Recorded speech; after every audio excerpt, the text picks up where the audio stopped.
شہباز شریف کی زیر صدارت امن و امان سے متعلق آج اجلاس ہوا، جس کا اعلامیہ ہمارے سامنے آ چکا ہے کہ اسلام آباد میں انتشار پھیلانے والوں کی نشاندہی کے لیے خصوصی ٹاسک فورس بھی قائم کر دی گئی ہے اور وزیر داخلہ محسن نقوی صاحب خصوصی ٹاسک فورس کی سربراہی کریں گے۔ مزمل صاحب، صورتحال یہ ہے کہ بہت زیادہ نقصان بھی ہو چکا، اسلام آباد پولیس کا آج والا اجلاس بہت امپورٹنٹ اور یہ اعلامیہ بھی سامنے آ چکا۔ آج والے اجلاس میں سی ایم پنجاب بھی تھیں جی، اور پنجاب کے افسران بھی تھے اور فیڈرل گورنمنٹ کے منسٹرز بھی تھے، آرمی چیف بھی تھے اور دیگر حساس اداروں کے سربراہان بھی موجود تھے۔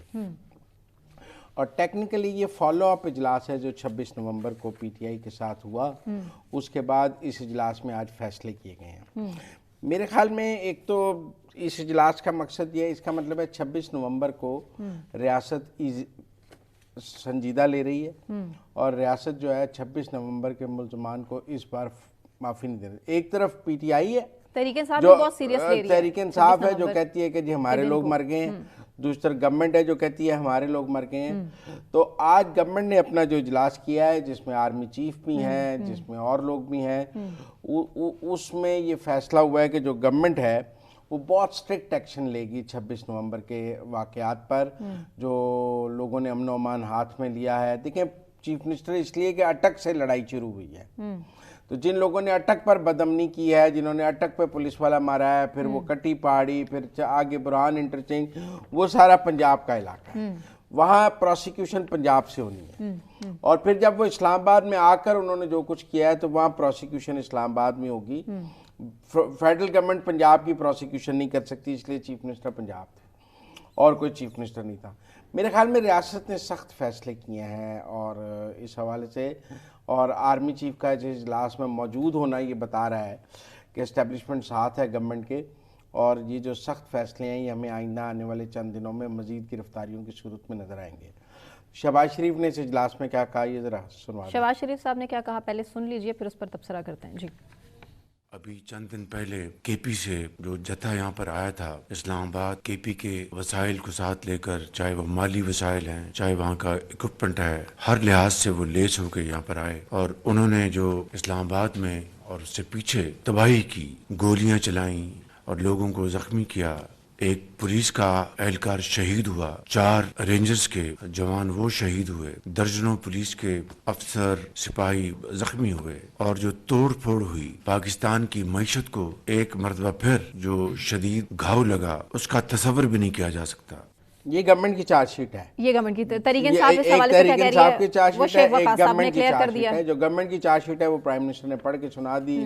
ایک پولیس والا شہید ہوا، 4 رینجرز والے شہید ہوئے، پولیس والے زخمی ہوئے، سرکاری املاک کو نقصان پہنچایا گیا۔ ویسے اسلام آباد میں میڈیا ہاؤسز پر بھی حملے ہوئے ہیں، وہ بھی ہوا۔ تو یہ گورنمنٹ کی چارج شیٹ ہے جو آپ نے سنی ہے کہ اس کے اوپر گورنمنٹ جو ہے ان سب کے اوپر ایکشن لینا چاہتی ہے۔ لیکن شیخ وقاص اکرم نے 12 کارکنان کا کہا ہے کہ وہ شہید ہوئے ہیں، ابھی ان کے قوائف نہیں وہ دے سکے۔ شانگلہ مردان اور تصویریں بھی کام 200 سے شروع کیا انہوں نے،